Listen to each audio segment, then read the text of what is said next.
ऐसे इलाकों को टारगेट किया करते थे जहाँ पे संपन्न व्यक्ति है, जहाँ पे घर पे जाने पे उनको ज्वेलरी और कैश बरामद। इस गैंग के अच्छे खासी सदस्यों का आपराधिक इतिहास भी अभी हम इसमें और अनुसंधान कर रहे हैं। जैसे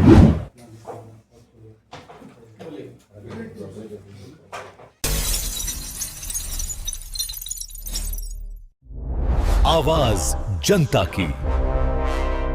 पटना पुलिस ने 4 ऐसे शातिर चोरों को गिरफ्तार किया है जो पटना के अलग अलग इलाकों में चोरी की घटना को लगातार अंजाम दे रहे थे और इसे लेकर के पटना पुलिस की नींद उड़ी हुई थी। हालांकि देर शाम जो है इसमें 4 अपराधी की गिरफ्तार होने की पटना के सिटी एसपी पूर्वी परिचय कुमार ने कर दिया है कि 4 आरोपियों को गिरफ्तार किया गया और इसके पास से भारी मात्रा में सोने के जेवरात समेत कई ऐसे सामान की बरामदगी की गई है। क्या कुछ कह रहे हैं पटना का सिटी एसपी पूर्वी परिचय कुमार, जरा सुनिए। एरिया में हाल फिलहाल में जो चोरी की घटनाएं हुई है प्रसिद्ध रूप से, वो सब इसी गैंग के द्वारा कारित की गई। इनका आपराधिक इतिहास और भी थानों का गौरीचक थाना कांड संख्या 1024 में भी ये नामजद थे, मतलब इनकी संलिप्तता पाई गई थी। रामकृष्ण नगर थाना कांड संख्या 753-22 में, जक्कनपुर का ही 353-20, परसा बाजार का 273-20। तो इस गैंग के अच्छे खासी सदस्यों का आपराधिक इतिहास भी अभी हम इसमें और अनुसंधान कर रहे हैं। जैसे मैंने बताया कि 10 से 12 अन्य व्यक्तियों की पहचान हुई है, उनकी भी गिरफ्तारी के लिए हम प्रयासरत है और संभवतः उनकी गिरफ्तारी के बाद और भी कुछ ज्वेलरी और पैसे बरामद हो। ये चारों घर में जो चोरी हुई थी वो कितने का था? चारों का मास्टरमाइंड जी, इसमें कितना प्राप्त हुआ?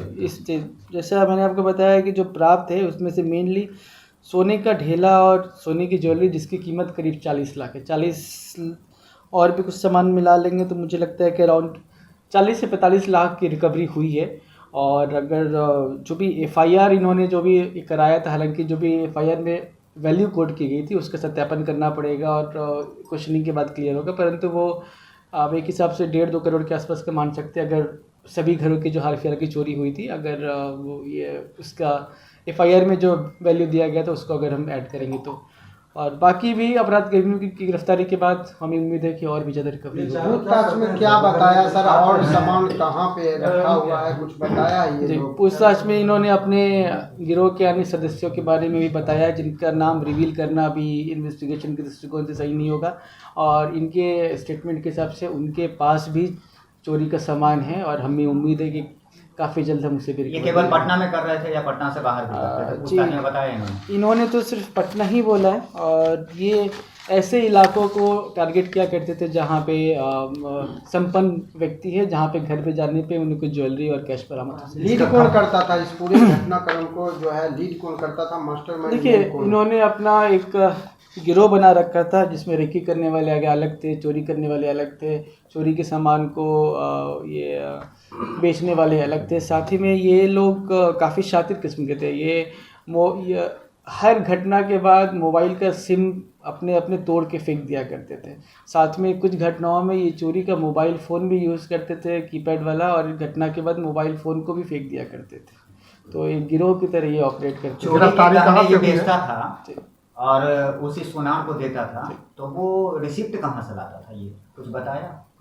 नहीं, बिल तो देता था ना उसको गलाने के लिए। जी, मैं आपको बता रहा हूँ कि इसमें एक सुनार आदित्य कुमार जिसको हमने गिरफ्तार किया है, इसीलिए गिरफ्तार किया है क्योंकि वो भी इस गिरोह का सदस्य था और ये चोरी का सामान उनसे लेता था, फिर आगे वो गला कर बेचता था। गला कर ही बेचता था और कुछ ये गला कर इन्होंने ज्वेलरी बना के अपनी दुकान में भी रखा था, जिनका बिल उनके पास नहीं था, जिससे स्पष्ट था कि ये चोरी का ही सामान है। और इसमें इन्होंने स्वीकार भी किया है कि ये इस गैंग के सदस्य है, एक्टिव मेंबर। सभी की गिरफ्तारी कहाँ से हुई? सभी की गिरफ्तारी अपने अपने घर से हुई है, आसूचना के आधार पे। पिछले कुछ सप्ताह से पटना पुलिस और पूर्वी क्षेत्र और सदर एरिया इस पे हम लोग काम कर रहे थे। सुना आपने, सिटी एसपी पूर्वी परिचय कुमार ने इस बात की पुष्टि किया है कि गिरफ्तार अपराधियों के पास से तकरीबन 40 लाख रुपए से अधिक के सोने चांदी के जेवरात समेत कैश और कुछ सामान की बरामदगी की गई है। और ये सभी लोग आदतन अपराधी हैं, पूर्व में कई घटना को अंजाम देने के बाद ये जेल भी जा चुके हैं, लेकिन इसकी गिरफ्तारी से कहीं ना कहीं पटना पुलिस को एक बड़ी राहत जो है वो मिलती हुई दिख रही है। हालांकि अभी भी लोगों से पूछताछ की जा रही है, लेकिन जो पूछताछ में खुलासे हुए हैं कि इसमें कई ऐसे अपराधी हैं जो अभी भी पुलिस के पकड़ से बाहर हैं, लेकिन पटना पुलिस ने इस बात की पुष्टि कर दिया है कि आरोपियों की पहचान भी हो गई है और उन सभी लोगों की गिरफ्तारी के लिए लगातार छापेमारी की जा रही है। Sanjay Kumar, news PR, Patna. Big dreams need the right foundation. At Vidya Vihar Residential School, holistic education goes beyond classrooms.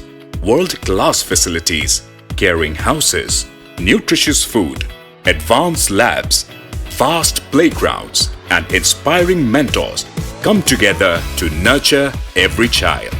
Here, learning is balanced, values are lived, and every student truly belongs. Vidya Vihar Residential School, where learning transforms futures.